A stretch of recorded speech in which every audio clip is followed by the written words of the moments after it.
राधे राधे। हरे कृष्णा। कैसे हो आप सभी लोग? आशा करती हूँ आप सभी परम मंगल में होगे, स्वस्थ होगे, अच्छे होगे। सर्वप्रथम आप सभी को गुरु पूर्णिमा की अनंत और अनंत शुभकामनाएं। आप लोगों को पता है कि हर साल आषाढ़ पूर्णिमा पर ही गुरु पूर्णिमा बनाई जाती है। गुरु पूर्णिमा की इतनी ज्यादा महत्वता होती है कि हम इस दिन अपने गुरु का पूजन वंदन अर्न करते हैं।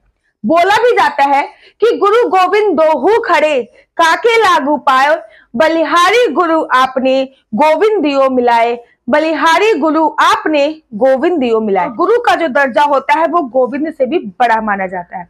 ये भी बोला जाता है कि गुरु ब्रह्मा, गुरु विष्णु, गुरु देवो महेश्वरा, गुरु साक्षात पर ब्रह्मा, तस्मै श्री गुरुवे नमः, तस्मै श्री गुरुवे नमः। हम लोग गुरु को नमस्कार करते हैं और गुरु जो होता है वो अज्ञान रूपी अंधकार को दूर करके ज्ञान की एक ज्योति जलाता है।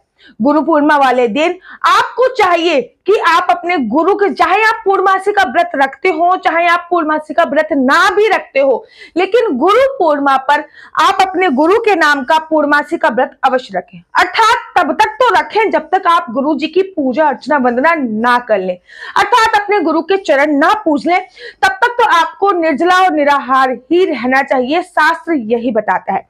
देखिए, वैसे तो पूर्णमासी सभी व्रतों का राजा मैं बोल सकती हूँ। जो पूर्णमासी होती है वो बहुत भगवान विष्णु, माता लक्ष्मी, चंद्र देवता, भगवान शिव को समर्पित होती है। एक पूर्णमासी अर्थात सारे कार्य को पूर्ण करने वाली पूर्णमासी, जिसका व्रत रखने से सभी प्रकार के कार्य संपूर्ण होते हैं।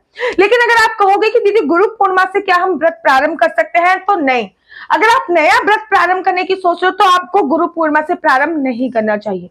आपको चैत पूर्णिमा से, शरद पूर्णिमा से, माघ मास की पूर्णिमा से ही व्रत का प्रारंभ करना चाहिए। आषाढ़ मास की पूर्णिमा अर्थात गुरु पूर्णिमा से व्रत की प्रारंभ की मनाही होती है। पूर्णमासी का व्रत 12 या 32 रखा जाते हैं। पूर्णमासी का व्रत रखने से आपको सांसारिक सुख तो मिलता है, भोग विलास की वस्तुएं भी मिलती हैं, आपको मरने के उपरांत मोक्ष की प्राप्ति होती है। पूर्णमासी के व्रत में आप चंद्रोदय के बाद भगवान चंद्र को जल समर्पित करके आप लोग भोजन इत्यादि भी कर सकते हो। तो चलिए पूरा विधान बताती हूँ कि गुरु पूर्णिमा कब है। सबसे पहले गुरु पूर्णिमा 3 जुलाई को बनाई जा रही है। देखिए 2 तारीख से ही 8:30 बजे के आसपास से ही गुरु पूर्णिमा प्रारंभ हो जाएगी, अर्थात पूर्णमासी प्रारंभ होगी। जो पूर्णमासी लग रही है वो 2 तारीख से रात को 8:30 बजे से लग रही है। लेकिन जो गुरु पूर्णिमा का व्रत है उदय तिथि के अनुसार हम 3 जुलाई को रखेंगे। 3 जुलाई को 5:30 बजे गुरु पूर्णिमा विश्राम हो जाएगी, अर्थात समाप्त हो जाएगी। आपको करना क्या है, पूर्णमासी वाले दिन आपको सुबह सुबह जल्दी उठना होता है और गंगा जल में स्नान करना होता है। वैसे तो शास्त्र बोलते हैं कि आपको आपके आसपास जो भी नदी इत्यादि है वहां पे जाके स्नान करना होता है, लेकिन नदी इत्यादि ना है तो आप गंगा जल डाल के स्नान कर सकते हैं। पूर्णमासी पे हमेशा चांद से रिलेट करती है पूर्णमासी, तो सफेद वस्त्र पहनने की प्रधानता होती है।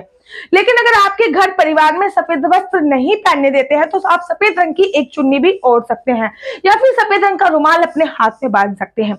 पूजा अर्चना वंदना इस दिन आप विष्णु भगवान के साथ साथ माता लक्ष्मी की सुबह सुबह पूजा अर्चना वंदना कीजिए। विशेष तौर पर जो पूजा अर्चना वंदना होती है वो चंद्रमा की होती है, लेकिन पूर्णमासी माता लक्ष्मी से संबंधित भी होती है। इसलिए इस दिन सुबह सुबह प्रातः काल मुहूर्त की जो पूजा होती है वो भगवान विष्णु के साथ साथ माता लक्ष्मी की भी होती है। भगवान विष्णु की पूजा होगी और साथ में माता लक्ष्मी की भी पूजा अर्चना वंदना होगी। पूर्णमासी व्रत होता है, सत्यनारायण की व्रत कथा भी बोली जाती है, पूर्णमासी की भी व्रत कथा बोली जाती है और साथ ही के साथ पूरे दिन व्रत उपवास रखा जाता है। पूर्णमासी व्रत की कथा पढ़ी जाती है। पूरे दिन किसी की निंदा या चुगली नहीं कर सकते हैं और सोना भी मनाही होती है। जिस दिन आपका पूर्णमासी का व्रत होता है उस दिन आपको दिन में नहीं सोना चाहिए, और कोई भी व्रत हो तो दिन में नहीं सोना चाहिए, यही शास्त्रों में बताया गया है। गुरु पूर्णिमा है तो आप सुबह पहले अपने घर की पूजा करने के बाद अपने गुरु के आश्रम जरूर जाएं। यहाँ पे भी आपके गुरु रहते हैं, उनके पैरों का पूजन अर्चन वंदन करें, उनको दक्षिणा अवश्य दें। जो भी आप में जितनी भी सामर्थ्य है वो दक्षिणा आपको जरूर देनी चाहिए। अगर आपने गुरु नहीं बना रखे तो आप हनुमान जी की भी पूजा अर्चना वंदना कर सकते हैं। अगर आपने गुरु नहीं बनाए हैं तो गुरु पूर्णिमा वाले दिन आप नए गुरु भी बना सकते हैं। आप मन से भी जिसको गुरु मानते हैं उनकी भी पूजा अर्चना वंदना कर सकते हैं। एक से क्या हम एक से ज्यादा गुरु बना सकते हैं? हाँ, आप लोग एक से ज्यादा गुरु बना सकते हैं।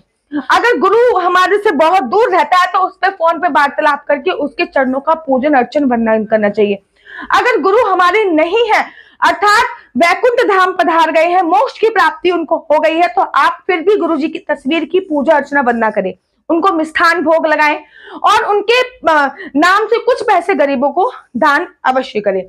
गुरु पूर्णिमा वाले दिन गुरु जी की पूजा अर्चना वंदना करने का विशेष तौर पर प्रावधान होता है।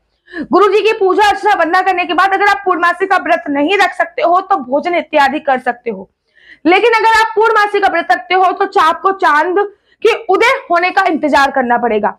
चांद उदय का जो समय है उस दिन वो 7:40 पे है।